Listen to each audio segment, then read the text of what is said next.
Hi, welcome to the New York Cartoon Caption Content Podcast. I am Ben Coca with Ms. Beth Lawler, Paul Nesha, and Nicole Krolovicius.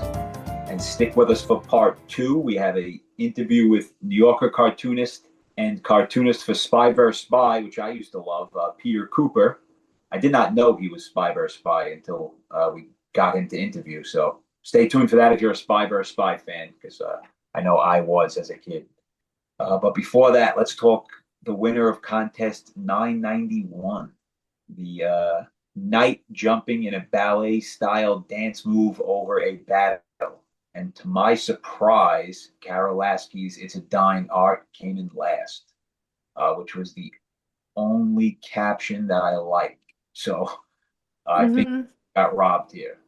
I agree. I can't get over. I don't understand what happened. I was like blinking my eyes 50 times. I was like, what? Third? No, that caption should have won. Yeah.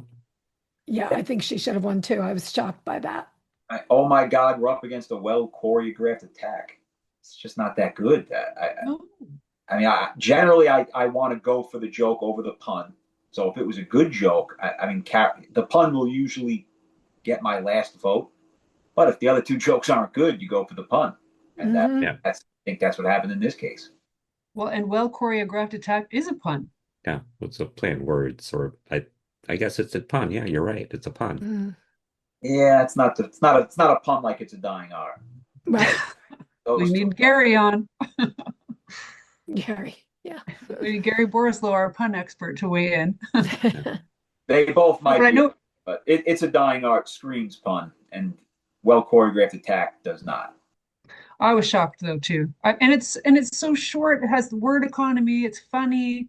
I even think it related a little bit to this whole. Do you guys remember the story of Timothée Chalamet when he made that derogatory comment about ballet, but no one watches ballet anymore? Oh, yeah. I thought it had a layer of funniness for that reason to me as well. I don't know. I thought it was a great caption. Carol, you were robbed. You were robbed. Yes. Yeah, I agree. Very, very shocked that she did not win. And not only did not win, in third place. Yeah. Yeah. And you know what, Nicole, I'm so glad you just mentioned that Timothée Chalamet comment because I'd completely forgotten about that. And in the crowdsourcing that for this, there were tons of Timothée Chalamet captions. And I was like, what is with all the Timothée Chalamet captions? I didn't understand them at all until you just said that. So thank you. Yeah. There you go. The world makes sense. Yes. Not these captions, though. Not this order. No. Yeah. I was just going to say, and there may be some, what are we calling it now, Paul? Position bias? No, primacy effect. Primacy effect. Primacy effect. So There may remember be that primacy one. effect. Were Yeah, these in the because, same order? It's No, the but first one Carol's is was in the first one is the same spot. The other two Okay. switched. Mm. Carol was in second for replacement, and now she's in third overall. So, Okay. but yeah, for that first one, it's like, yeah, primacy effect. It's got to be the only reason for that one to stay there. Yeah. All right, then let's see how they did in contest 993. Three pigs at a trough in a restaurant. And our finalists are, of course, you'll have what I'm having, Pam. It's a trough. So that's what went to market means. And whatever we don't finish, we'll just roll around it. Paul, what are your thoughts on these? Yeah, the first one, I want to like it, but I end up not liking it. It's just, I like the idea of it. Of course, you'll have what I'm having, Pam. It's a trough. I think I actually thought about that at some point where it's like they're all ordering the same thing. And I think my caption, I was thinking of I'm ordering for everyone or something. So it's a similar idea, but throwing Pam in there and just, I don't like the way it's written, I guess. I don't know. It's just, I'm not thrilled with that. Well, let's stop on that one for a second, only because it's funny. I didn't like it until I just read it out loud, and then I liked it. I actually, because I said, adding the name is just a bad idea. But when you read it out loud, it does come off as a nice, sarcastic way to say it. No, Vin, it's you. It's when you read it. Yeah. It's the Pam. way you said it's a trough. Do it again. Well, because I feel like the adding the name actually does make it come off as if he's like annoyed and sarcastic, right? Like, of course you'll have what I'm having, Pam. It's a trough. Like, so you're eating what I'm having. I actually like that caption, and I didn't like it before we started recording, and now I like it. So If I you have a actually, professional reader, it's going to be better. So, of course, you'll have what I'm Where's having. Morgan Freeman when we Yes. need him? Of course, you'll have what I'm having, Pam. It's a trough. uh, yeah, I gotta say I like the first one. Although I You're think, right. It's the way you read it changes it. So if you It can, is. yeah, you're right. As you're Are, going through voting, I just quickly read it, so I'm not, putting any inflections in it or anything. So but now you're right. It's like if you read it that way, it's better if you read it. Yeah, but most people aren't walking around reading cartoon captions out loud. No, So, no. I think that the name is not necessary there and should have been written without it. Although I do agree, I did like it when Vin read it. But I think generally speaking, for cartoons that you're just reading in your head, you don't need the name there. Well, I think we've talked about this before, where there's certain Mhm. ways where I don't like the caption, but then I read it as, somebody, having more drama in it. And it's like, okay, this works better with some dramatic reading. And this is one of Hmm. those. Just, Yeah. but you're right as well, is that people don't do that. They just want the funny. It's like I read the Hmm. words and I want it to be funny. I think as a written caption, this caption would be better. This is what I wrote down, would be better as I'll have what she's having or I'll have what he's having. Because Hmm. that to me, that's what's funny about it. It's that they're all eating from the same thing. And Right. Hmm. it's a classic, it's a one of those common phrases that takes on Mhm. a new meaning in the context of the drawing, which is satisfying as a player. I just think that's a good caption. Hmm. I'm not loving the Pam. I don't dislike Pam as much as we disliked Clyde here. Clyde. Handles for sure. No, no, nothing beats Clyde. Nothing beats On the Clyde. Clyde scale, it's not as high, but it's Pam. But Pam, I don't know. Pam? Yeah, why Pam? That's what I always think when people put names in. I'm like, why Pam? It could have been anybody, but Yeah. why Pam? Pam is funny. Pam. Pam, Pam is funny. Pam is funny. I don't know. Pam reminds me of Pam from The Office. So that's what Short I'm thinking of. Yeah. Short for spam. See, it's funny. Oh, well, when you put it like that. yeah, you know what? It probably works better without the name, but the name Mhm. I don't think kills it here. No. Uh, I'm gonna say that's a pretty good caption. It's too explainy though. Do you know what I mean? It's like they're explaining the joke by writing it this way. Mhm. Of course you'll have what I'm having, Pam. It's a trough. It's just it to me it's too explainy. Yeah. The technicality, and I just looked at the cartoon, and when somebody says that, they should be looking at the other peg next to Mhm. him as he's saying it, and he's saying it into the menu. It's Yeah. just a little technicality, but they matter. All right, so what do you think of the next one? So that's Um, what market means. I like that I one. I I voted for Yeah, the next one. So that's what went to market means. I think that one's good. I think yeah. that addresses all the elements of the caption and it pulls in the this little piggy poem and shows why they look worried in the picture. The waiter looks like they're found out. He looks kind of nervous too, and I think that's a really good caption. All right, I love when we disagree. That's the only one. That's the only one I don't like. Huh. I like the last one.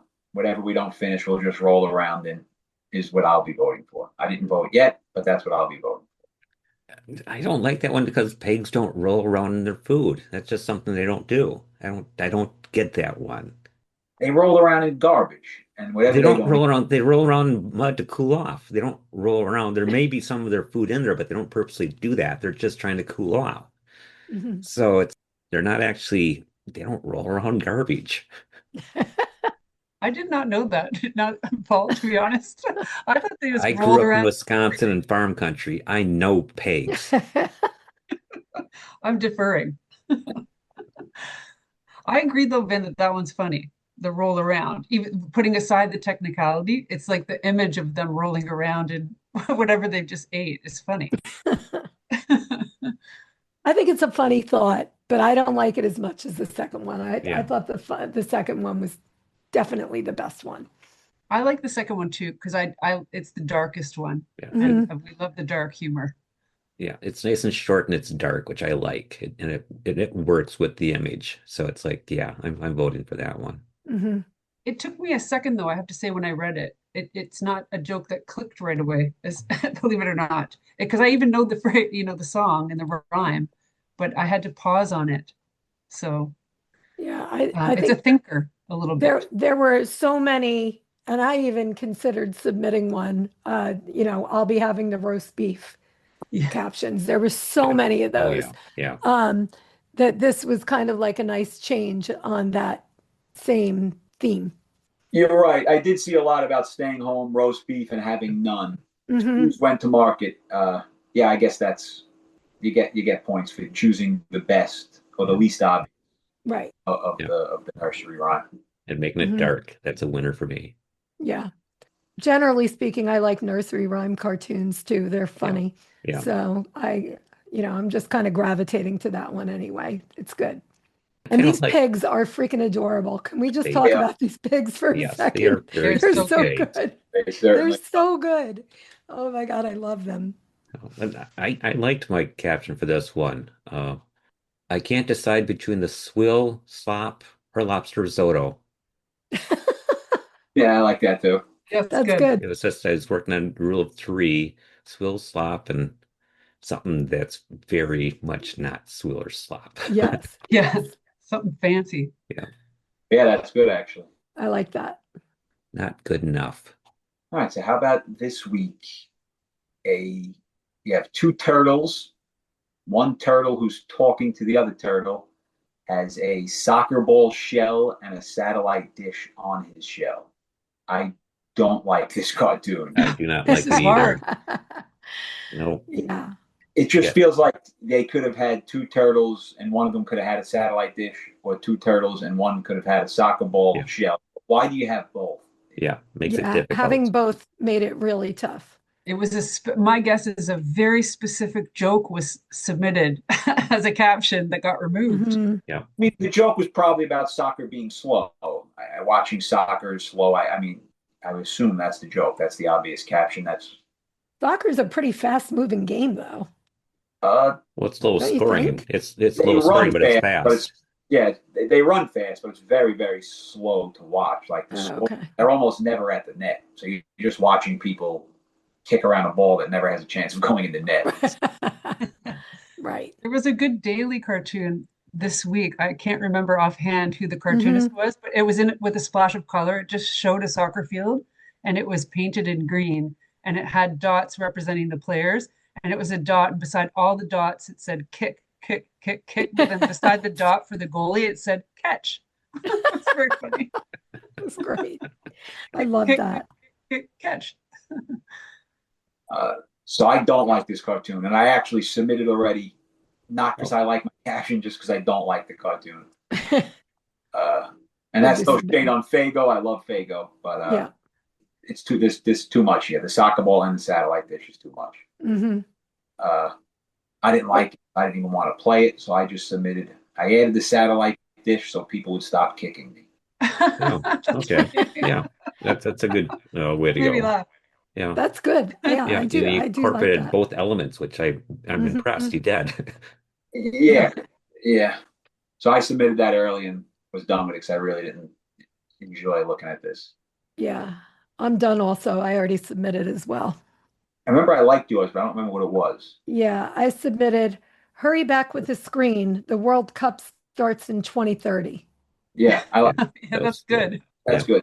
yeah. So, A slow cartoon. because this really doesn't make sense to me because he has a satellite dish on him, but there's no TV screen.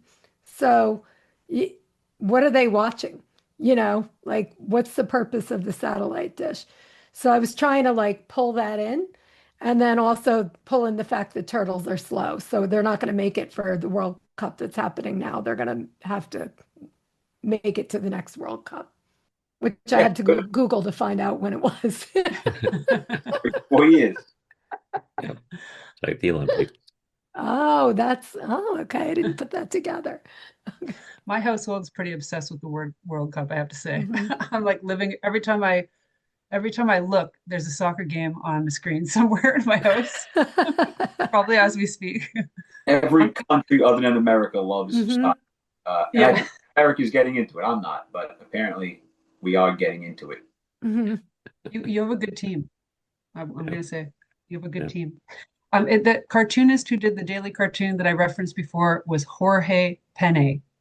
So I Okay. just wanted to mention that cartoonist and give Oh, credit. Great daily yes, cartoon. that was a great cartoon. I have no ideas. I'm so sorry. I'm really struggling with this. Hmm. I don't want to do something necessarily about the World Cup because it just feels too topical, but I don't know. How about you, Paul? It's as everybody else. It's a hard time because trying to incorporate both elements. I have one that I like, but it completely ignores the soccer element. I'm trying to figure out if there's a way to get something a little bit in there just to, make it work. But I'll start with one of the other thoughts. My initial thought was I watch all the games in my home theater. So it kind of addresses the no TV. He actually has a TV, but it's inside, because Right. that's their homes. They have it on their back. So he's got a home theater somewhere in that Yeah, shell. because it does image does suggest that Yeah. inside his house is his wonderful big flat screen TV. Yep. Somewhere in there. Uh, and the one that I like this, but man, it doesn't quite work. It works better than the rabbit ears. Yeah. Rabbit ears is very good. I don't know if that's the phrasing, but I would say Yeah. definitely. Hmm. Right. Rabbit ears because it ties in with the hare and the tortoise Hmm. race and the thing that may have happened when the turtle won, he got, more than a trophy, maybe. Yeah, I like that one, Paul. But That one's how to good. write it so I mean, it works, and I don't know. I upgraded the rabbit ears. Right. I mean, I don't like this, but it kind of factors in. Ironically service was slower with rabbit ears. I don't know if I love that wording, but I would say definitely play with it. Mhm. Rabbit ears Yeah. is a very Yeah. It's funny. The rabbit ears element angle is funny, but it's just, do I ignore the soccer element and just, I don't Yeah, it's know. kind of hard to ignore the I soccer know. element because he's literally a soccer ball. Right. Well, not Right. literally, but But he's that's why it yeah. shouldn't be a soccer ball and a satellite dish. it's too much, Right. too many, It's You too don't want many elements. yeah. Has anyone thought about what his joke could have been? Mm. I have no idea. It's one of those ones, once again, it's kind of like it works pretty good without a caption, because we are in the middle of the World Cup, so Hmm. Mm. you Maybe know what it's such a about. fan. He's such a fan that he's turning into a soccer ball.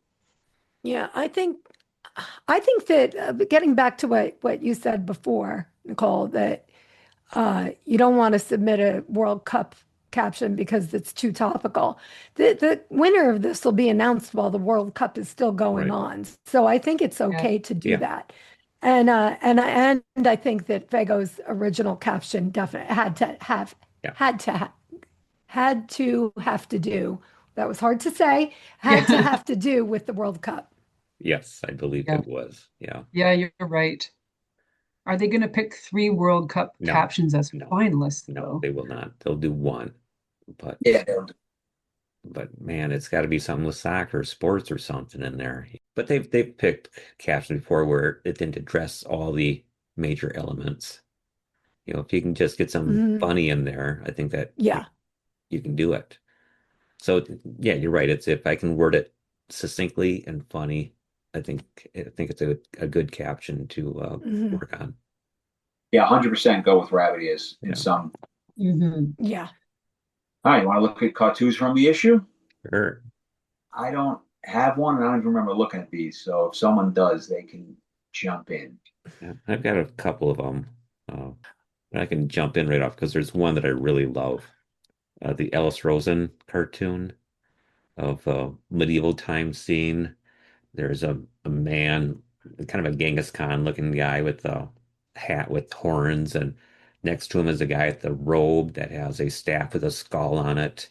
And this man is saying, "Behold, Vorgar, destroyer of lands. Reaper of Death, Bachelor of Fine Arts. And that's when I noticed in the background there is a framed Bachelor of Fine Arts diploma above his head. So That's funny. very, very funny. It's just one of those goofy ones you just gotta laugh at. Yeah. My favorite was the very last one, the Roland High. The dogs, there's a bunch of dogs at a party with a buff, like a table set out with food that some of the dogs brought. And there's a dog coming in carrying slippers in his mouth. And the one dog says to him, "You were supposed to bring salad." Yeah. That's a good great one. line.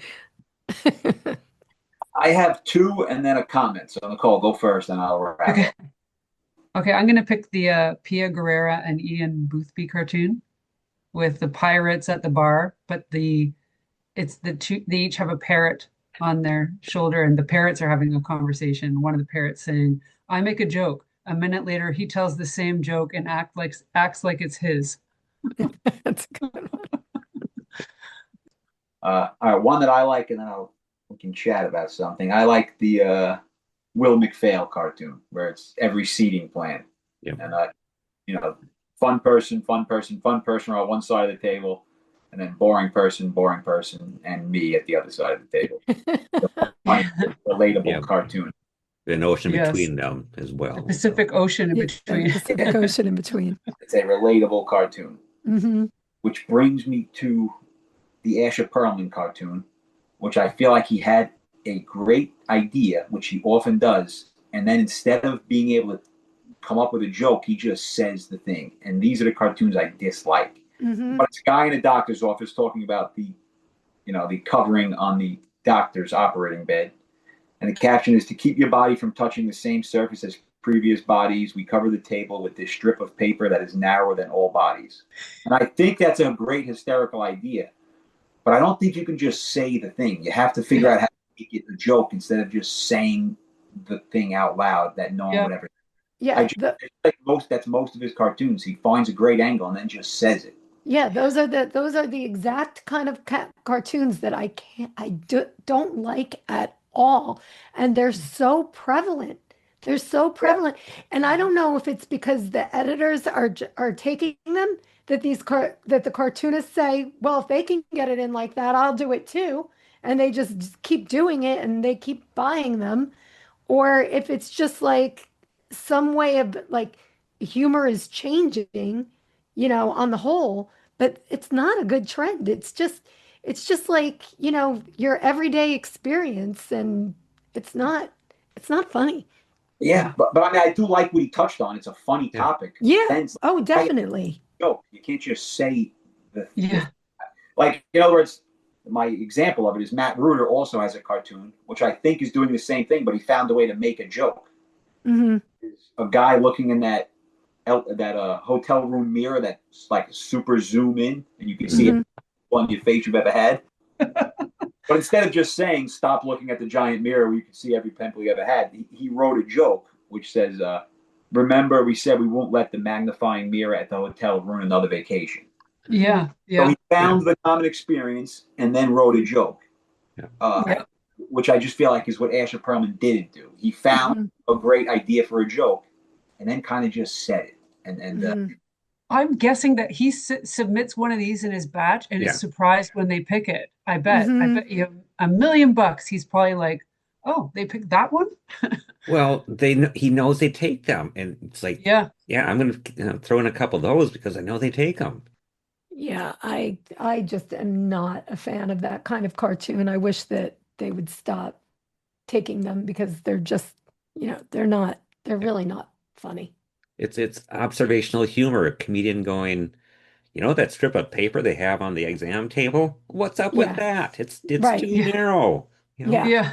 right. it almost works in stand-up comedy because you can kind of play with the way you say it and you can be funny about it.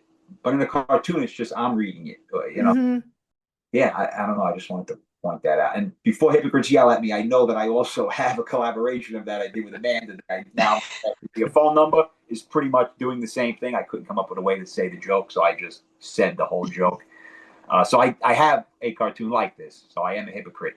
But Yeah, but the one you wrote was actually funny because it was like you I tell me the agree. phone number, I'll Yeah. repeat the phone number, I'll get, Yeah. then we'll talk over each other and then like I'll start like again. And then it yeah. was written well. Right. Hmm.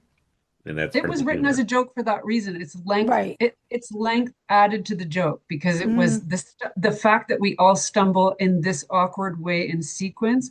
Whereas this joke is long, this Asher Perlman joke is long because he's just saying the whole thing. mhm. yeah, I'm wondering if he submitted it under a, joke caption. Previously, they didn't pick it, so it's like he's going through everything and just like, here's one I'll put in, I'll just say what it is and submit Yeah. Mhm. it.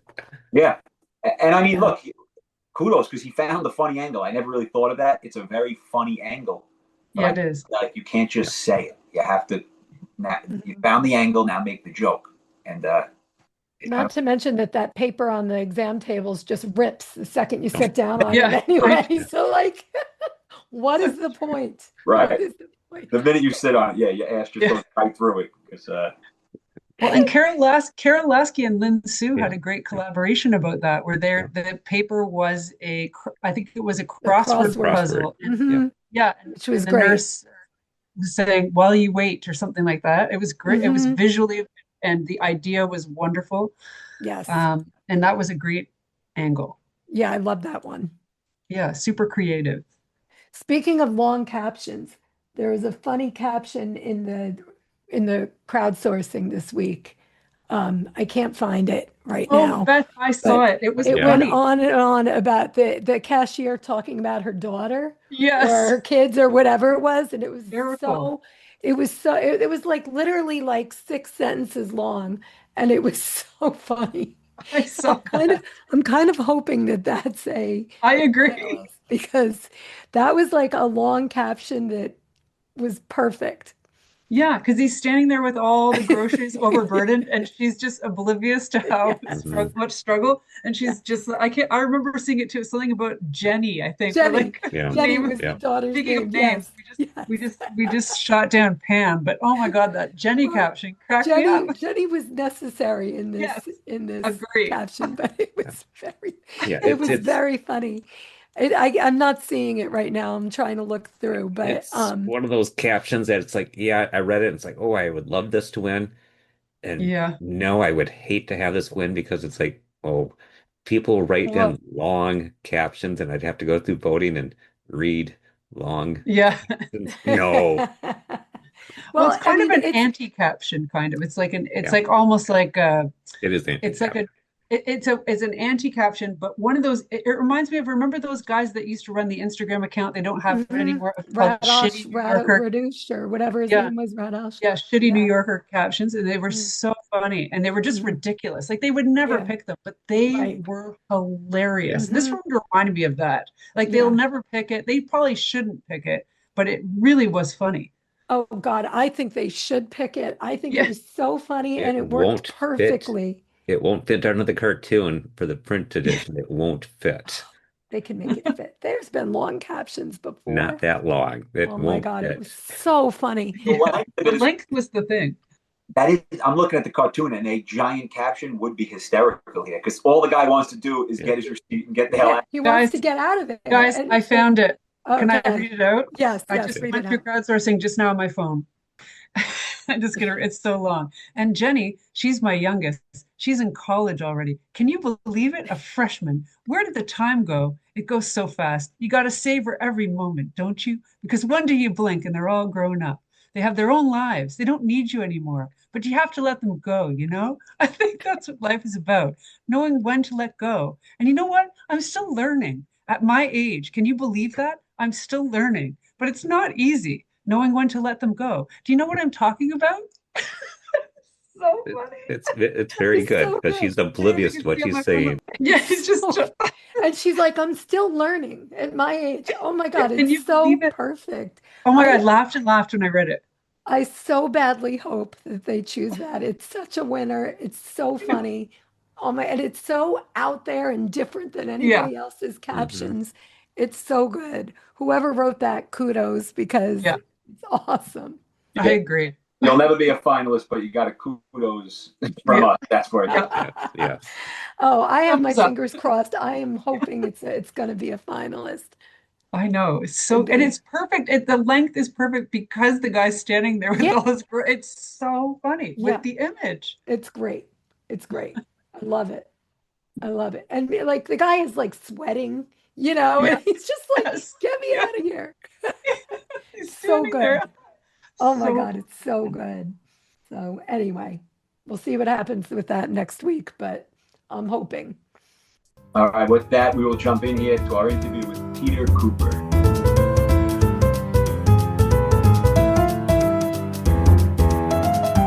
So, Peter, thanks for joining us. My pleasure. What we like to do, if you don't mind, is just kind of take us back to your early days, maybe college or earlier than that, if you'd like, and kind of what got you into your current profession. I've been a rabid comic fan since I was about 11, and I was doing a fanzine back then, and we brilliantly named fanzine with the PH, way ahead of fat. And I was going to comic conventions and meeting artists, and I met Sergio Aragonés from Mad very early on. I saw adults doing something that looked incredibly fun. I had no skills in that area at all, but my friend and I interviewed artists and published them in our fanzine. And I grew up in Cleveland. I met Harvey Pekar, who's famous from American Splendor. Yeah. When I was 11, his newspaper boy said he had comics, and I rang his doorbell and said, "Can I come up?" And he was 32, I think, and I was 11. And of course, I went into a stranger's home because comics were involved. And this was he did American Splendor in 1976, and this was 1971. And through him, I met Robert Crumb when I was about 14. And Robert Crumb ended up doing the cover of our fanzine. And I did a trade. Yeah, I did a trade with him for 78 RPM records that I found in my parents' basement. I'll try not to meander too much here, but I'm doing a comic strip about this at this very moment. In fact, we can talk about records if you want to. We can do that. No, well, I wasn't. So this is that's a little tiny beginning of the comic about meeting Pekar and Crumb. Wow. And I'm just working it out right now. I've been told the story so many times. I'm now drawing it up as a comic strip. So at the end of high school, I had that horrifying realization that in the event of war, I was a hostage, and that I needed to find a career path that I had just felt like I really have no skills, but I do love comics. And I went to Kent State for a year. My father was a teacher, and I could get at Case Western Reserve University, and I could get into Kent for free. So I went there, and then horrified by the jock world that I was entering there. And curiously, from my dorm window, you could see where the Kent State shooting took place. Oh my God. I even went out, and I was politically inclined because my parents had me marching when I was about 6 against the Vietnam War, and it was just around in a very left-wing background. And I actually went and camped out overnight with anyway, it was part of there was nobody that was particularly political at Kent. Ron Kovic, who they did Born on the 4th of July with Tom Cruise, was camping out at the time. I met him before he was, I had a movie made about him. And anyway, I just thought this is not going to work. And on spring break, I went to New York with my sketchbook, which was still pretty minimalist. But I thought I can work in animation. I can paint blue backgrounds. I could get a job doing something and just be a pair of hands until I get my footing. And I went around to animation agencies, and one of them offered me a job. And I moved to New York City in the summer of 1977, coming up on my 49th year. Wow. And when I arrived, I reached out to the animation house, and they didn't answer, and took me weeks to reach them. And then when I did, they were like, "Oh yeah, we finished that film. No work, sorry." But I was in New York, so I stayed, and I managed to get work as an inker on Richie Rich. I did samples for that for about 2 months until they agreed to let me try out a page. It paid $8 a page, and it took me a day and a half to do my first page. It's definitely not a career move. I started going to art school. I went to Pratt Institute, and I also went to the Art Students League at one point. And I just, I knew that I wanted to be involved with comics. And miraculously, because of all those comic convention goings too, I met a number of artists when they were fan artists. And one of them was a guy named Howard Chaykin, who did the first Star Wars comic. And I bumped into him at yet another comic convention in 1978. And he needed an assistant to do filing and things. And he asked me if I wanted the job. So while I was inking Richie Rich, I got this job in the studio.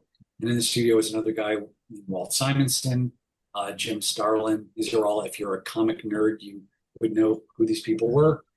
Frank Miller came in a couple of years into it, right when he was starting in the field. Wow. Ended up, Dark Knight, etc. So I was in a studio, and I was like super lowly assistant under a artist who was a real whip cracker and very, very hard to work for. But I was learning a ton, and I was in school at the same time and inking, and so I just went full into no social life and all work for enough years. And just as I was ending in school, I was seeing illustrations in the newspaper, in the New York Times in particular, and it was that looked like a dream mountain to climb. And I went and saw the art director for the book review, a guy named Steve Heller, and he gave me a job right off the bat. And I got much more artsy. So I was doing linoleum prints, and I had the comic book stuff in it some, but a lot of it still had some political inclination. And also, as it happened, the friend in Cleveland who I did the fanzine with, Seth DeBachman, also moved to New York, went to film school for a year at NYU, then realized that wasn't working. He went to Pratt with me, and we were both still comic nerds, and we had done a fanzine, 2 fanzines, and we were doing comics, but not finding any place to get them published. The underground comic scene had collapsed. And jump in anytime if you want to interrupt. No, go ahead. This is so interesting.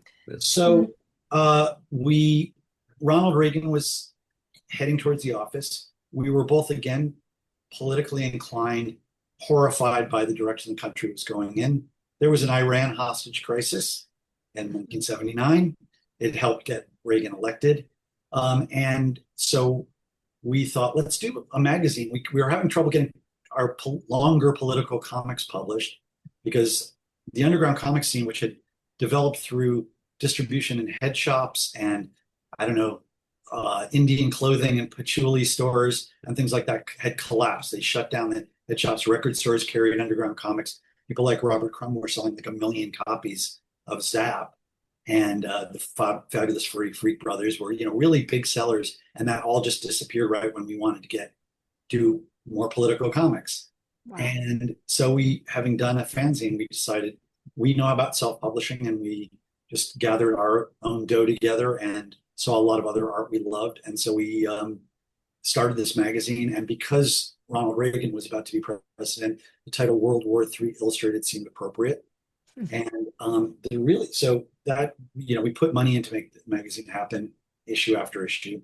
The super crazy part is here's one of the anthologies. That's 1979 to 2014. Wow. My previous Zoom meeting was working on the latest issue. So we're coming up on almost, there were 47 years. And the secret to our success apparently is nobody's been paid. And we all do the magazine because it's, out of interest and enthusiasm. And it's drawn a lot of really interesting work. So this current issue has Patrick McDonald in it, and there's a big interview that we did with Sue Coe.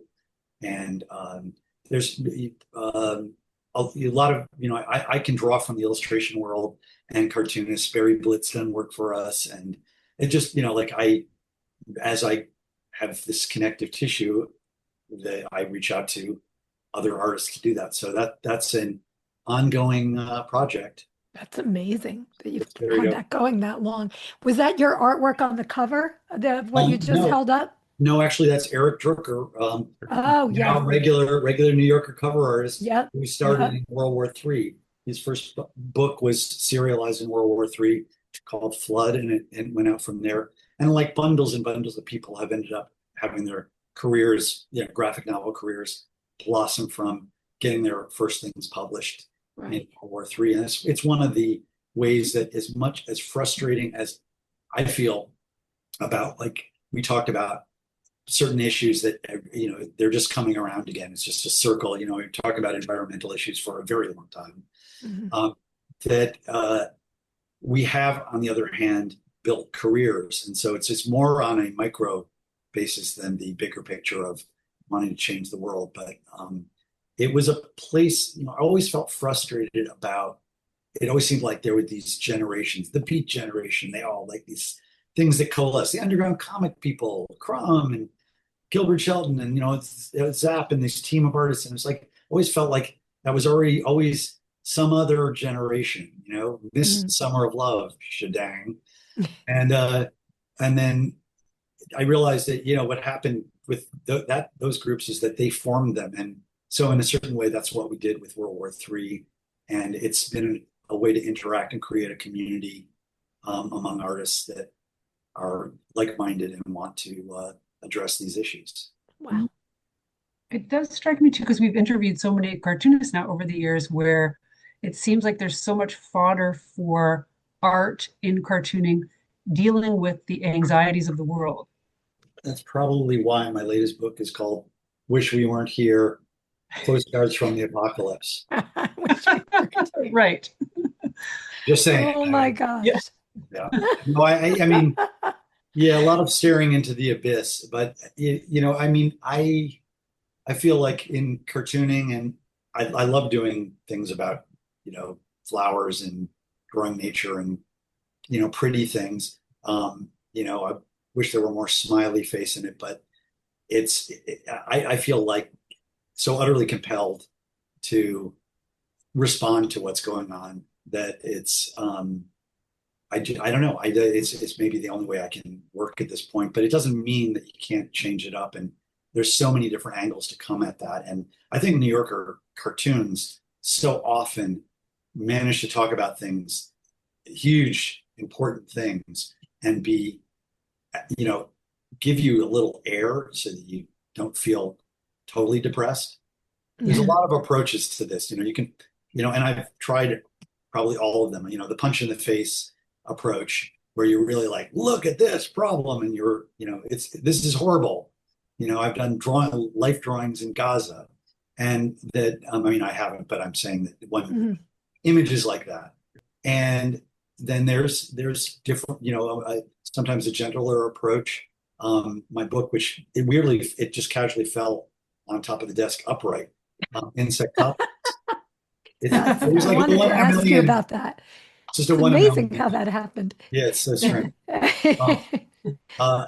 That's like about the history of insects, but it's so tangentially, or it's such connective tissue to talking about Rachel Carson and DDT getting banned, and and racism in science, and all the different things that I can address without being like grabbing somebody by the lapels. Yeah. I want to jump back, but before I do, you mentioned the book Wish We Weren't Here. I noticed you have a forward by Jake Tapper. That's a pretty big name. How did that come to be? He's a comic fan, and he reached out to me to ask me for artwork for a donation to for vets, and I gave him some artwork for that. And I was aware that he was actually a wannabe cartoonist. He did cartoons for his school paper, and so I knew that he was in that fold. And then I reached out to him when I was working on this project, and I said, I'll trade you. I don't have money for this project. I did it with a publisher called Fantagraphics, which is a shiny quarter for a book, but this is a book I very much wanted to do. And I said, how about if I give you a Spy versus Spy original in trade for an intro? And I probably should have said pencil. Because he jumped at it too quickly, So when you say the price and they go, no problem, So Right. anyway, it would, but yeah, I was, I followed him for years. How did he know to reach out to you originally for Through, probably through social media. Mm. And yeah, I think that, yeah, that was the original way. But I know he's a mad fan, and he has had cartoonists on his show, and so it was sort of like one of the possible naturals on that. But what really nice was with Insectopolis, it's bridging into the world of science and entomology and all that. So I could ask like Bill Nye to give me a blurb, and Elizabeth Colbert, who writes tremendous pieces on the environment. She wrote The Sixth Extinction, and she works for the New Yorker, and reach out to them and actually get a response, and also reach out to entomologists while I was working on the book and get connected to, say, the American Museum of Natural History, where I got to go into their collection, and they just left me in the room. And she was like, this fantastic dragonfly expert, Jessica Ware, was like, okay, yeah, just call me when you're done. And I was pulling out drawers and taking out whatever, a dung beetle, and photographing it from different angles. So I'd had like super duper reference photos for my book, because I really wanted to be very specific. Wow. And very cool transition from that was I'm about to have an exhibition at the museum, and Wow. it'll open in October, and it's about the flight of the monarch butterfly. It'll be several walls, which should be up for many years. Oh, That's that's awesome. amazing. So that seems to be like a new area that I've found myself moving in, thanks to my deep interest in insects, which is, if I went a little earlier when I was telling my little history, it would include this. Here's my first insect book, which I keep. I was going to say, did you study insects in college, or is this No, something no, I that didn't. I never had the like, I'm going to take biology gene, but this is the book I got when I was 4, and yeah. that book looks very familiar to Yes, me? yeah, the whole Yeah. series. It was a classic in the series. I have Mhm. many in the series. All the pages are falling out. It's just it's brilliant. Whoops. Yeah. So thankfully, this is like a talisman for me of Mhm. so I got interested in insects first, and then I was interested in cicadas and dragonflies, and then I saw Spider-Man, and I shifted gears. So I know spiders aren't insects, but arachnids. Let's not split hairs. I think of you there, a little kid getting this book, and then here you are these years later with this talisman book as the foundation, and you're going to now have this exhibit at the, you're going to exhibit I mean, talk about a full circle moment. Going to a natural history museum, I always was looking for the insect collection. And in Cleveland, they had a really nice display when you walked in the front entrance. And I don't know that I think if you're visual, there's things like I stamp collected for a while because they were just so visual, and there's something about once you're interested in visual things, but insects are just, it's like looking at aliens, and like UFOs in the best exciting way, and I'm also interested in UFOs, and so just that all those areas dovetail, but it's really thrilling to make connections, realize that this has been an arc that I hadn't anticipated, and then see that they are in fact all connected. That's just such a wonderful discovery. And I sort of stumbled on remembering how important insects were to me. My wife and daughter and I moved to Mexico for 2 years, and my daughter and I were raising monarch butterflies, which is very possible in Mexico, pretty easy. It's not impossible here either. Wow. And we ended up going to the monarch sanctuary where they come by the millions. And that helped inspire a book I did called Ruins, that I follow the monarch butterflies coming from Canada down, the 3,000-kilometer trip down to Mexico. It's just like this miracle. And being in that environment where they're flying by your face, and you look down at the ground and the shadows of monarchs going by, it's like a river of shadows, and they're, brushing by your face. And I turned to my wife with great enthusiasm and say, it's amazing. And she said, yeah, it's great, but I'm really glad that they're not cockroaches or flying monkeys. Yes, exactly. So true. Or spiders for that matter. Or spiders, yeah. There's 11 million spiders here. I know every once in a while you hear about like these jumping spiders that are going to be taking over. They're coming. It's like all this sensationalist headlines and stuff. Oh yeah. And I'm just like, oh my God, no. Well, and to that, there's the Africanized bees. Murder hornets. Yeah, the murder hornets. Murder hornets. Yeah. Actually, I had a release party for Insectopolis at the Society of Illustrators, which was coupled with an exhibition last year. And I brought in a guy from the Natural History Museum with live insects. And he's now come to a couple of my talks or openings. And it's just the greatest thing in the world. I mean, he does have spiders, and he has the hissing cockroaches.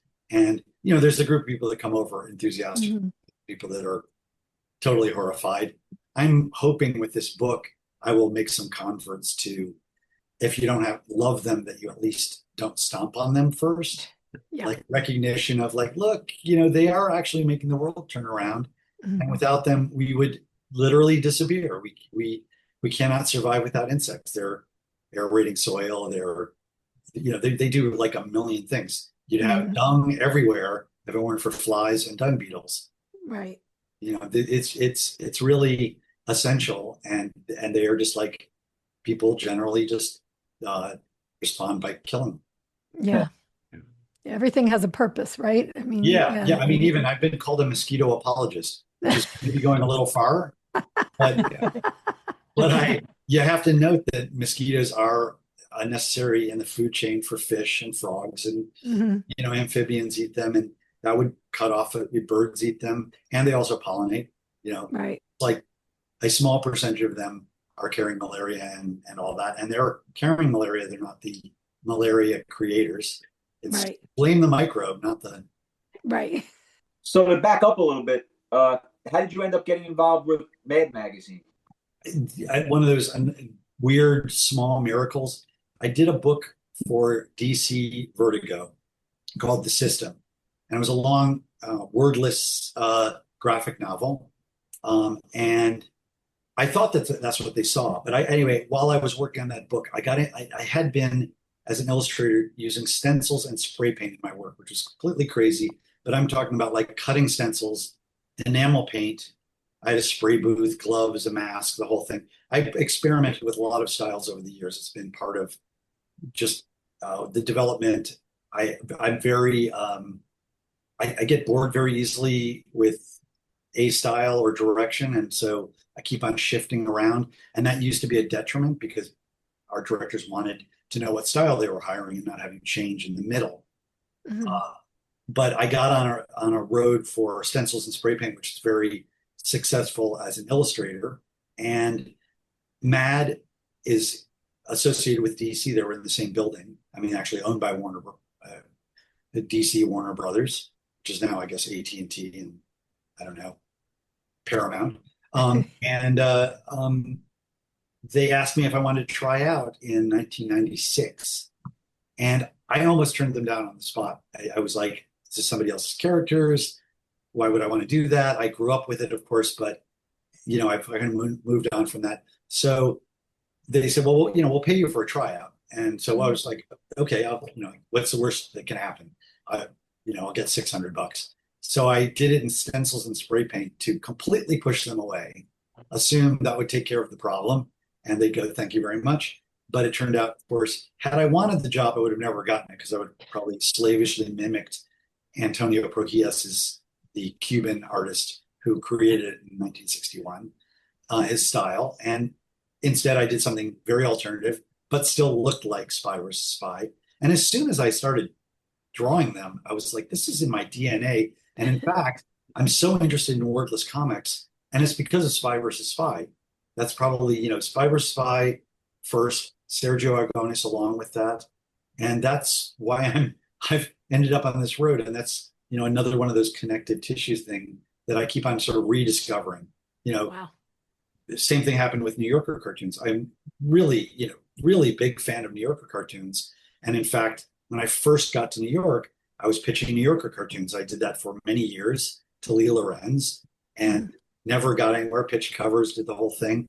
And then just sort of like that moved away. I did some cartooning like that, but it came back around many years later and then kind of like brought me into really pursuing that. But I realized like Peter Arno is an influence on me, and certainly Charles Adams and Booth and all, it's this conglomerate of information. Gain Wilson is a huge influence on me, both politically. His early cartoons that I saw in Playboy, I have a collection called I Think I Won that is a guy in the middle of a battlefield, the only survivor, and early cartoons about the environment. Anyway, back to Mad. So I did that tryout, and I thought I would do it for a year or two. And that tryout was just drawing Spy vs. Spy? It was doing as a stencil. They gave me a script, and I did it as a stencil 2-pager. And they went for it, and it's like, you got the job. I'm like, okay. And then it was every month, and it really it took almost a week, a month. It was a pretty big commitment. And just when I was thinking like, okay, this might be wearing out its welcome in a couple of years, they went color, and then that introduced rainbows and blood, and then a whole bunch of different scenarios, and at just different points, it was a little life raft. Work always is doing that thing, and I had usually as a freelancer, you don't necessarily have any consistent what is going to happen week to week, and that was one of those things. When the crash happened in 2008, Mad went to quarterly, and it was a part of everything collapsing. And but I was glad that was there. And then it started to fade out in about 2001, and then they kind of started coming back again, and they asked me to start it up again, and now I do it like every 2 months. And here's the latest issue, The 600th issue, and Wow. there's the poster. I did a poster for the middle. Oh, I didn't know Spy vs. Spy. I didn't know Mad Magazine was still around. You're not alone in that thought. Yeah. So I have a bunch of stock answers about this. People like, did you create Spy vs. Spy? I was like, yes, that's why it's wordless, because I was 3 in 1961. Who is your favorite spy? And I'm like, the loser, the one I relate to most. So yeah, I'm working on a new one right now. Spoiler alert, on original Mad paper. Look at that. Wow. Oh, that's Wow. so cool. So yeah, so it keeps coming around, and it's this weird thing. It's kind of like going back into my insect world of being 4 and going back into Mad when I was 8 and re-experiencing it. But also, there's just so many cool things you can do with wordless comics and storytelling, and I try to play with it in a way that basically is instructive on what the form can do. Turn things sideways, go backwards. If you can direct the eye, there's just and it's such a iconic. They're such iconic characters, and I really do work pretty hard on making it surprising. Did you work with writers on it? In the very beginning, they had scripts that they had bought, and at very early on, I was like, "This is a real super pain in the ass to convert somebody's script into a comic."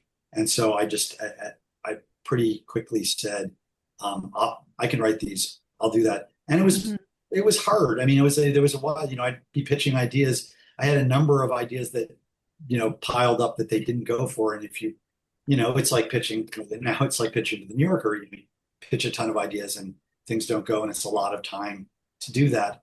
But there was a point where something clicked, and I haven't missed in now probably decades. Like everything that I have pitched has gone through. There was one strip that I pitched that they turned down, and I was really angry about it because I thought it was like I really had nailed something with it. I was playing with the symbols of cartoons, like the sawing wood as snoring, and light bulbs as ideas, and I had them grabbing the light bulb and throwing it at each other and all that. And one of the That's editors, good. and one of the editors, the final panel is the one spy's trapped in the corner, and he's about to be hit by a light bulb, and the other spy moves the panel corner and crushes him. And they were like, "You messed with the form too much," and I was like, "You're wrong." And I held on to it and I resubmitted it when one of the editors was gone, and they bought it. Oh, wow. It remains my favorite of the bunch. Yeah. That's But awesome. you never know. But that happens with New Yorker cartoons. I have resubmitted ideas, sometimes the very same thing, and sold it, and I have resubmitted them with a modest change in caption. And so there's, part of it is that, I'm always convinced. So this is brilliant. And then it's like, no, that was a sucker. Or I've submitted cartoons to the New Yorker and then been like, why did I send that one in? It's so terrible. We'll take it. It's brilliant. It's Right. so it's, the artist doesn't know. I'm convinced of that. It's just in general, I'm waiting to hear. Well, there were ever talks of Spy vs. Spy being a TV show. I mean, I think they used to do clips on Mad TV was around, They right? did, yeah. And they used some of my scenarios in that. So that was, I had nothing to do with that. There's been talk of a movie for years.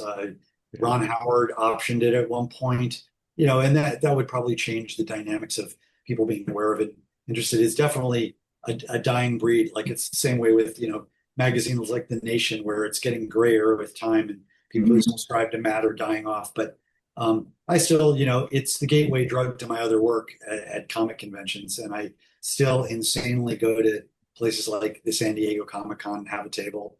And, people come up of all ages and, they usually, invariably what they say is, I used to love Matt. And I'm like, don't stop now. Yeah. I used to love Spy vs. Spy. Like I said, don't stop now. Yeah, you still do. Yeah, I didn't know it was still around. That's good to know. I think Barnes and Noble might carry it, but it's mostly, a lot of it is by subscription. Unfortunately, most of the people who really loved it, who were in the high up positions to keep Mad going, also have left or died off. And it moved from New York to California, which was definitely had the impact. Little did they know that New York actually was in the secret sauce. But they have kept it going, and it seems to be actually growing. Like they were doing a lot of reprint material, and now they're using more and more new material. So we'll see. I've read the epitaph many a time, and then keep getting work. So yeah, the name is still valued. The name definitely still holds weight. And what me worry. Yeah. The other hand is yes, me worry. And it's a great venue for all the cartoonists who are actually looking for places to publish. I mean, there's just not that many of them anymore. So it's good to see Mad coming back from virtually dead. So yeah, no, it's true. It's true. It's definitely a zombie publication like so many.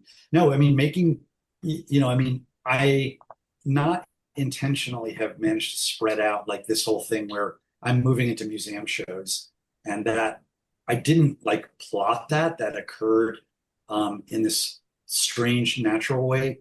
To do Insectopolis, I applied for a grant or a fellowship called the Coleman Fellowship at the New York Public Library. And it's like they give you a pretty good amount of money, an office for a year in the public library with 14 other Pulitzer Prize winning poets and New Yorker writers and somebody, I've been going to, book talks, and the guy in the office next to me won the Pulitzer Prize for the book he worked on there, right next to me in the office, Hernan Diaz's book called Trust. And, but it landed during COVID. And that was at first horrific because I got to the library, closed to the public. You can't have any association with these other, brilliant writers. And that was part of the whole idea. And I'm walking around the library thinking I want to cry. And then realize this is like a post-apocalyptic haunted house. And I'm like, wait a minute. I think I see the backdrop for my whole story idea, which I did not have going into it. I just said, I'm going to do a history of insects and the people who study them. How I would do that, not sure. And it ended up that it all takes place in the library, post-apocalyptic, and the insects are the only survivors, and they come into the library, and every room has an exhibition dedicated to insects, and all the entomologists from the past are return as ghosts and tell their stories. And it was like, as it unfolded, I was like, there I go. And when the fellowship ended, incidentally, I had been kind to one worker at the library who was in the meeting where they said, "We need an exhibition here, and any ideas?" And all my drawings have the backdrop of the library. And he said, I think I know this guy who is working on this book, and it would be very visual. And I had this giant exhibition 4 months after the fellowship ended, in 3 hallways of the library. I mean, they let me go completely nuts and paint the ceiling. I put monarch butterflies on the ceiling, and all of it vinyl, giant blow-ups, dimensional pieces of like I have a cicada coming off the wall, and that got me thinking in a really different way of like how to transmit comics from the page into a gallery setting. Yeah. It was just nuts. I mean, I have maps on the wall, and this is part of what I was selling to the American Museum of Natural History. I mean, the idea of doing a show, and I wasn't like over my head. I was over my head when I did the show at the library initially, and it came together in this amazing way. There's a brochure that went with it, and then that sort of blossomed out into other things. Say, find it. Oh, how convenient. Somebody saw that show, and they asked me if I want to do a show in Korea, South Korea, not North. And this is from an eyeglass store did this little brochure thing. Oh wow, how cool. And they did there's a whole exhibition in this gallery space at this really fancy store in Korea, and another venue in Korea, and then there's one coming up in Denmark, and there's different. So I'm reaching out to natural history museums now, and it's just like to relate back to the shrinking market for comics and cartooning, that this is another area that is basically pretty wide open for the area that I'm working. I saw your show at the Norman Rockwell Museum. Oh, the like show. a year and a half ago or so. That was fun. That was It was a fantastic show. Yeah. Yeah. So they, that there, and there's a show right now at the Maltz Museum in Cleveland. It's like a Jewish museum, and it turned out, aside from Harvey Pekar, who was there, Siegel and Schuster, who created Superman, grew up in Cleveland. There must have been something in the water. So it's like Jewish cartoons from Cleveland. So I got all the bases covered. Insects, Jews, I mean, that pretty much New York City, bagels, cream cheese. You got it covered. Yes. You do quite a bit, switching gears a little bit. You do in your New Yorker cartoons, you do quite a bit of political cartoons that most of the cartoonists do not touch. They don't go near a lot of, like you do so many Trump cartoons that are amazing. Well, the daily, doing the online daily is more open to that, and much more, of course, like what you do is it's good for a day very often, as opposed to the more long running. I just find I do other things for them as well. I mean, I pitch other things. It's of course, the New Yorker is like one of the greatest uphill climbs. Everybody that works there is guaranteed, trademark crazy just from trying to get stuff in the New Yorker. That's just one of the deals. Everybody has 1,000 cartoons that didn't go. Fortunately, I have syndication outside of through a couple of different streams, so that things that don't go there, I might get somewhere else, let alone posting, which now exists. Of course, that's not a way to make a living. It's just a way to get the images out there. But yeah, I have different ideas, and I want to do a spread.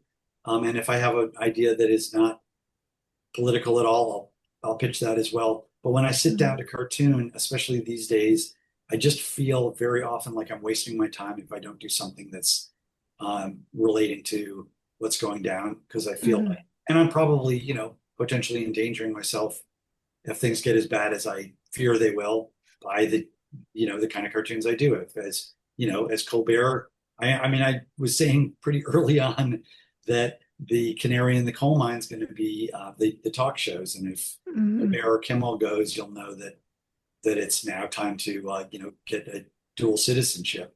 So yeah, they went after Kimmel, and Colbert's gone, and not gone, of course. Right. But yeah, no, I mean, you can feel it, and book banning is going on big time. And it's all underway, and I'm still completely duping myself and believing that ignoring when it will hit, but I think we're all sort of in a position to, I mean, AI, that's really going to be horrible, but I saw a robot walking on the street the other day. Oh my God. Yeah, it was just like, okay, this is going to be so common, so soon. That all those things, there's still an abstract aspect, of course, unless you've been jailed already or thrown out of the country, or all the things that have happened to a lot of people. I mean, I'm always having to qualify whatever I say. Like, I have this fear of what's going to happen, and I realize for lots of people all over the world, it's already happened. Mm-hmm. Any extreme version of what I fear is completely underway and has been for a long time, through history, actually. So, there's torture museums. So we know that this is not like a brand new human idea. I remember Margaret Atwood, the great Canadian author who wrote The Handmaid's Tale. Sure. When of course they made it into the show, which became really big, she was interviewed and she said the same thing. I didn't write anything in those novels that didn't occur somewhere in the world. Right. Mm-hmm. No, she just had her finger on the pulse. I mean, science fiction is so fantastic for how predictive it is. And you just see all these things and you're like, this is so, Black Mirror is always just slightly ahead of the curve, but it's really pretty much, you can anticipate a variation of that. I got to meet Margaret Atwood at Harvard. That another super twist in my life was a student who wanted to do her thesis in comics was like, there's no comic classes here. And somehow or another, I ended up on the list of possible graphic novel people. I got visited by a Harvard professor. I was so deadly serious because I was like, it's Harvard. And she came away from it and she was like, well, she's English. She was like, well, he's perfect, but he has no sense of humor. We later did drugs together. So we laughed heartily, I can only say. You disavowed her. The professor was my office mate. That student actually just visited yesterday and is a fantastic cartoonist herself who's blowing up completely and designed the Wish We Weren't Here cover. She's working now at Fantagraphics also. So very the circular motion of these things. But I ended up teaching at Harvard starting in 2011, and I was commuting up there to teach in person, and now I teach summer classes. So next week my 3 hours twice a week Zoom class starts, and but the super benefit is when I am up there teaching and there's like, hey, want to come to the dinner with John Lithgow and Margaret Atwood? And I'm like, oh, hell yeah. And she's a comic fan. She's did a graphic novel adaptation of Handmaid's Tale, and I gave her a couple of my graphic novels, so we bonded. We're almost at an hour, so I want to talk a little New Yorker. I don't think you told us how you broke in. How did you break into the New Yorker? You said you were submitting under Lee Lorenz, I guess, with no success. No, I had success. I think he bought 3 of my cartoons. Oh, really? None of them ran. Yeah, I got in the couch early on. Ziegler was there. It was the softer couch at the time, and he was very enthusiastic. And he said, "Pitch me." I pitched him a cover that he bought, and then right before he exited, and then I pitched. I'd go through a 6-month run of pitching, and nothing would happen. And then I had a cartoon idea, and I pitched it on a Friday, and the meeting's on a Tuesday. I pitched it to Mankoff on a Friday, and he went, whoa, and bought it. And it was in the magazine the next week. All right, Oh so my hang on. gosh. It was totally insane. It should have been. And he was like, this never happens. Back up before Mankoff. So you sold a cover to the New Yorker that they I never sold a ran? cover that they never ran, and I sold 3 cartoons that when, many of them went out. I was doing stencils and spray paint for my cartoons because that's what I was doing at the time. And I thought, I'm going to like have a look that's completely unique. Have they sent those back to you, or did they tell No, you? they bought them, and then they're sitting in. Did I ever get them back? I may never have gotten them back. They might be in the vault. They just never. So you have a New Yorker cover that may one day run, or that's No. It got it. They did the old under Tina Brown. They pulled a fast one on me. They did oh no, we're going to run it on the inside. Hence, pay me a third of the price, and then didn't run it. It was had I been a little older and more the greater wisdom on the way things run, I would have dug in my heels and said, "You owe me for the cover because that's what you bought." Because I did this pitch sketch and all that. I ran it on the back cover of another book of mine, so nothing goes to waste. But except for the 1,000 cartoons I have sitting in my closet. But then I sold my first cartoon that ran under Mankoff, but I sold quite a few illustrations to Chris Curry, who is a illustration editor. And I did a lot of, like they were doing New Yorker on the editorial page, they would run a little cartoon under the Eustace Tilley heading for a while there, different, design points. And Like I the pitched a spots, bunch. like spot drawings. Yeah, I did a lot of spot drawings for a while. I sold a bunch of those.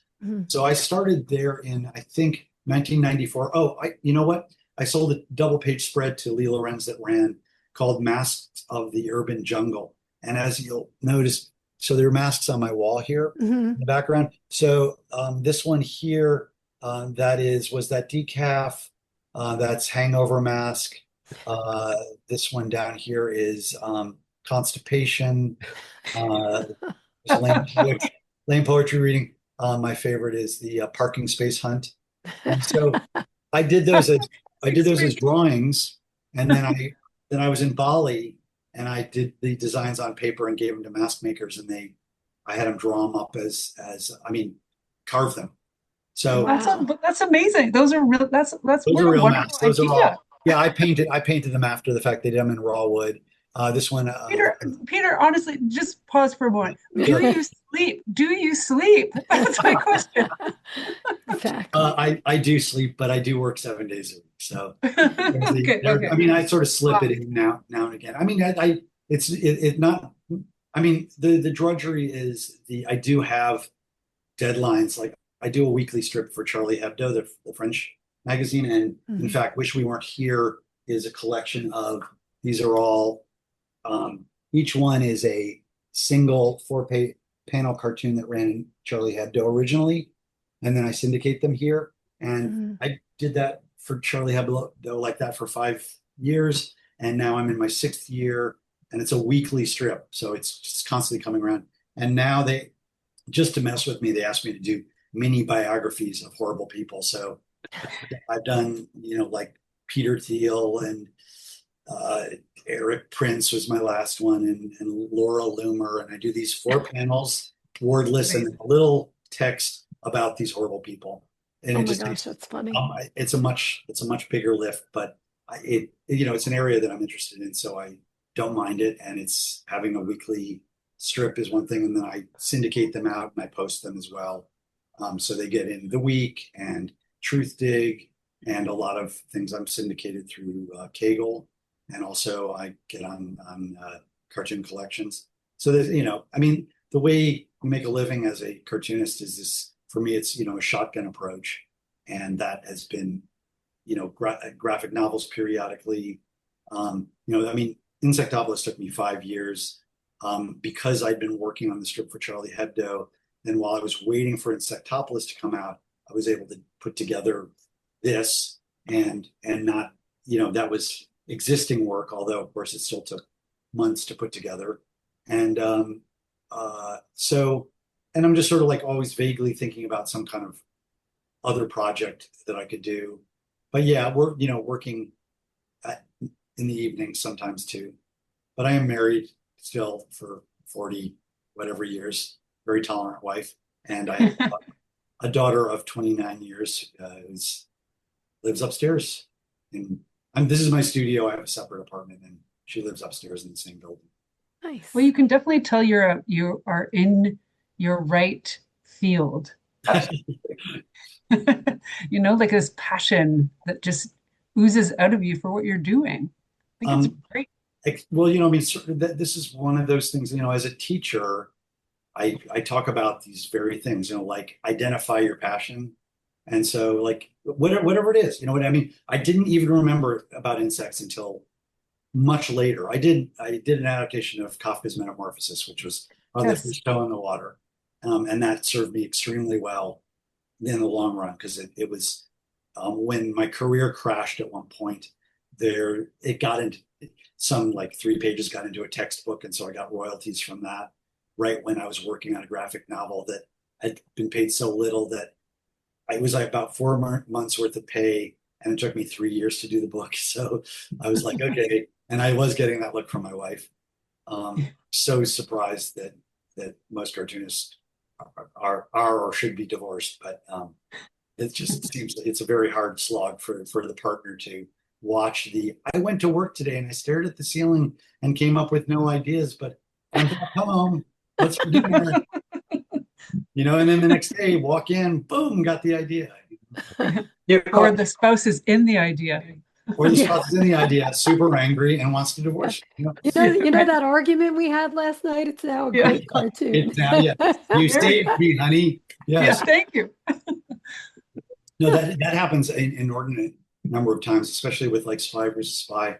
I'll spend like a day just scribbling around and not coming up with an idea. And I'm just like, oh my God, I just like the whole day was shot I got nothing. And then I walk in the next morning and just sit down and go, and something comes in. The whole thing with ideas is so bizarre and kind of, again, there's another thing the artist doesn't know. Can't control it. I do keep this handy little booklet that I write down ideas as they come. Whoops, there's money when I run into people on the street and don't want to take out my wallet. So, they're all like, oh, there's idea for Charlie Hebdo, and there's cartoon ideas, and there's, notes for the next book or whatever. One example of that was I was in a movie theater and I was watching a documentary called Rivers and Tides about this artist, Andy Goldsworthy. And he does things with nature. He like floats leaves on water and films it, and all sorts of cool things, builds rock walls weaving through the trees in the forest. And he mentioned that he was sitting there looking at a mountain, and he realized that mountain historically wasn't always there. It had actually moved perhaps miles in the history of the world. And he just got vertigo, and he was like, the world's spinning. And I wrote down in my notebook, rock empire grows, becomes the king, collapses. I don't know, something really minor, which I then completely forgot about. And about 2 months later, as was having another career crash, I was going through my booklet and I came upon that. And I was like, oh, that's a kind of a cool idea. And it turned into a 128-page wordless graphic novel that I sold to Random House.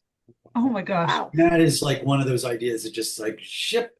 And those come, and New Yorker cartoons come like that all the time. I mean, you wish they came all the time. They happen during dinner, they happen on the subway, in the elevator. And I'm like, I'll write that down when I get to the studio, and no idea. It's like a dream. Yeah. They just, yeah. You wake up from a dream, it's really fresh, couldn't tell a person 2 minutes later. Yeah.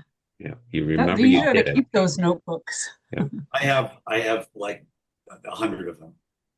Yeah, I will pass through them once in a while, but like I have never lost one, which I, knock wood, because right now I'm sort of like, I should start scanning this, because I haven't done New Yorker pitches for the magazine for a while. And so I have a couple of batches worth that I haven't drawn up yet. And my fear is I'll lose it because I have no idea what they are. Do you ever think about pitching covers anymore? Oh, I pitch covers with some irregularity, and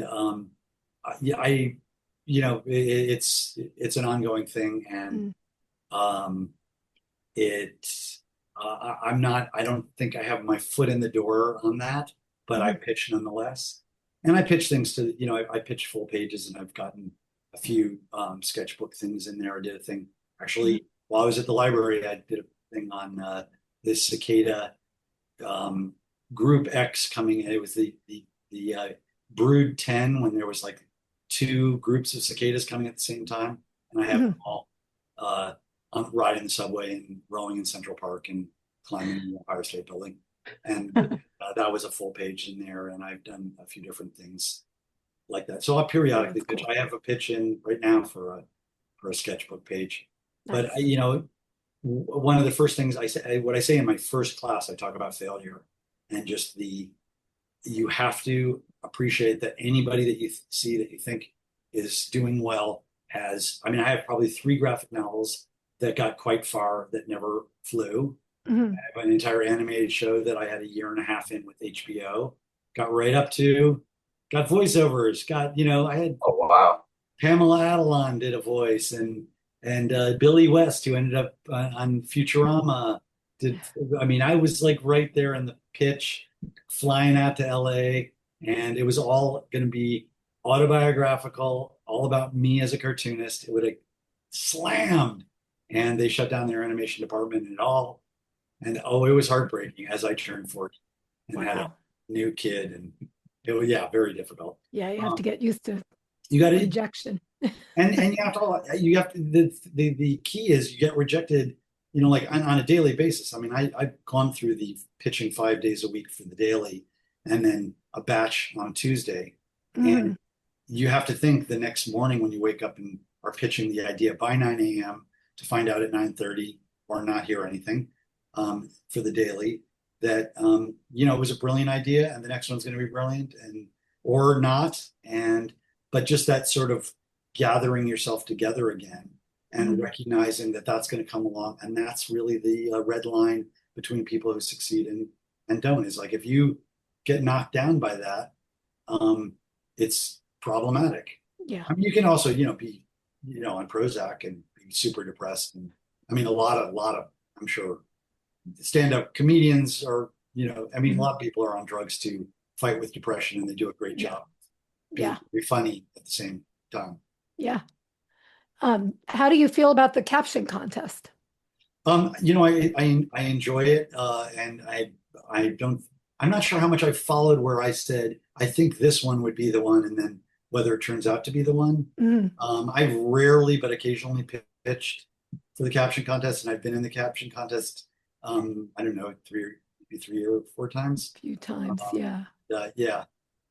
And it is a fascinating process to see. It's one of the things I do. Pull out old cartoons and basically caption contest them. I look at the same cartoon that I pitched in 2017, and I reimagine the caption, right, repitch it, and I think so many of them do have legs with a completely different thing, and I certainly pitched the same cartoon like 10 different times with 10 different captions. Wow. Because I just, it's like that. I think the cartoon, if somebody's sitting on a desert island, there's optional choices. Yeah. Remember them buying one for the caption contest? We were pretty upset because you really liked the original caption.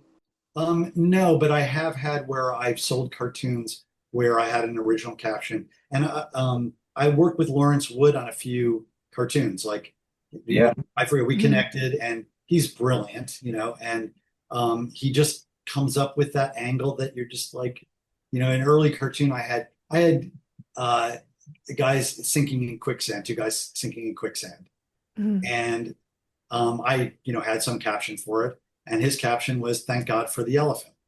I love that one. That's great. Like, I love that one. Oh my God, and that's all. And that what irritates me is when I have a caption and I'm like, Lawrence, I got this cartoon, I think it's really good, and then he writes a caption which is pretty much my caption with like 1 word change, and then it sells. I'm like, so the distressing part about that and the whole process is they just do not help at all. They don't go, if you just change it from "and" to "they," we buy this cartoon. Right. Just nothing, zero. And that's distressing because you just think like, you could do a little nudge here, people. Come on, like, Right. and they just like, well, they don't need to. They're getting 1,000 cartoons a week, 13 Mm. slots. I mean, I've sold them about 100 some cartoons and illustrations, maybe 128 and a half. But who's counting? And it's feels like a small miracle. And now, especially when I have cartoons and I just think that is absolute slam dunk, guaranteed going to work. Mhm. And it doesn't. Yeah. So there's no telling. And I just a lot of times, of course, just think they're wrong. Yeah. Of course they are. Oh, I Of say, course they are. We built a whole podcast around telling them they're wrong in the caption contest, though. yeah, well, right, exactly. That natural. Yeah. Well, we'll have to have you back on because we didn't touch on half the stuff we wanted to, but we have you over an hour now. We tend not to like to keep the guests over an hour, but I thought 45 minutes of that was tech. do Yeah. you have any cartoons for the caption contest in the hopper with them? No, I don't. But I will. Like I have been under the gun for the working on a new World War III. Just is incredibly absorbing. It's taken a lot of time, and and various travels and things like that, and books that have come up that have made it very difficult for me to sit down, like justify another. Like I'm going to pitch do a batch. I have now backed up, ready to go. So I'm hoping that some of those will be in a batch, which in some cases end up in the cartoon contest. But it's all a mystery. And, and your batches probably take a long time, right? I would imagine it takes you a long time to draw your cartoons. They're very detailed. It depends. I mean, one of the really good fortunes is I'm actually quite fast. So sometimes for a number of cartoons I've done, I will like for the daily, I will often draw straight in pen and ink to do the idea. And sometimes it's just better than anything other thing I'm going to come up with. I just do some erasing in Photoshop, and I'm like, that's good. But it depends on what it is. Some of them will certainly take more time, but I usually allow it's like maybe 2 days for a group. But the big thing is, of course, coming up with ideas. And that is sort of like an overtime thing. And then, is that idea good? And then also, again, I'm sort of slightly trapped by my politics where I'm like, is it really worth spending my time doing this and having it rejected and having it go into a drawer? And I could have done something, made a phone call for, I don't know, Kamala Harris. Maybe a little late, but It's never too late. Never too late. Come on. Take it. We'll take it. And I will be sure to put all your books and your website and everything in the show notes so people can easily find you, Peter. Yeah, that's great. They should be easily findable. Yeah, I saw on your webpage that you're selling some of your preliminary and I think more finished art for Spy versus Spy. And I'm very tempted to pick some of those up. Oh yeah, no, I have all the stages. I bundle them. It's one of the reasons why I go to comic conventions because especially San Diego, it's like there's an audience there where I sell the original art and all. And this is like another thing I say to students. I'm always promoting non-digital art. I work analog. I have several stages to it, and I make it's a good portion of my living is selling original art, and that just figures into it. And I've had amazingly sold whole graphic novels to Harvard. They bought all of Metamorphosis and all of Heart of Darkness that I adapted and things like that. And that's gets you through the no paying working on projects that you want to. And I'm just as far as making a living, I just need to make sure that it happens, and then I can do all the free work and all the pitching. And a lot of things like exhibitions and all, there may be no pay at all in them, and then it pays off in just so many of these things. And I think probably a lot of the other artists we've talked to had this experience. I'll do a lot of free work, and then something connects to something else that leads to some real job. And also even doing the political work, I really had to do that and show that I was going to do that kind of work, demonstrate it to then get the serious political places that would go, oh, you're really serious about this, like Time magazine covers and Newsweek that kind of thing that I really wanted. That if if they feel like you're waffling, they're like, yeah, I could get somebody who's serious about politics. Yeah.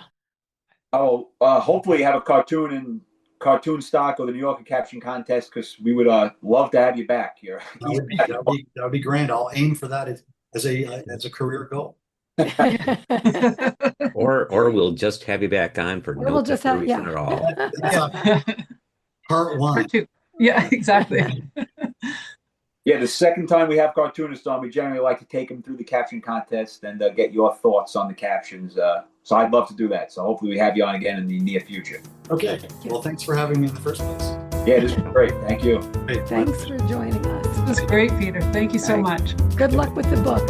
Thank you. Yeah. Okay. Thanks, Peter.